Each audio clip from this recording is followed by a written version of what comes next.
ওয়াল উকুক, মানুষ যত পাপ করে, অপরাধ করে, যত অন্যায় এবং অনাচার করে, এর মধ্যে একটা পাপ এমন আছে যেই পাপের কারণে আল্লাহ তাআলা দুনিয়াতে নগদ শাস্তি দেন, আর সেটা হলো উকুকুল ওয়ালিদাইন বা মা বাবার নাফরমানি।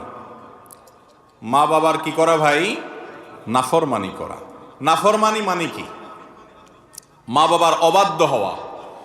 তারা যদি কোনো কাজের নির্দেশ করেন, সে নির্দেশকে আপনি আমলে নিলেন না, তোয়াক্কা করলেন না, মানলেন না, মা বাবার আদেশকে লঙ্ঘন করলেন, পাত্তা দিলেন না, কথা শুনলেন না, এবং তাদের প্রতি অবিচার হয়, জুলুম হয়, অথবা তাদেরকে ধমক দিয়ে কোনো কথা বললেন, এরকম কোনো কাজ যদি করেন, সেটা হলো মা বাবার কি করা ভাই? নাফরমানি করা।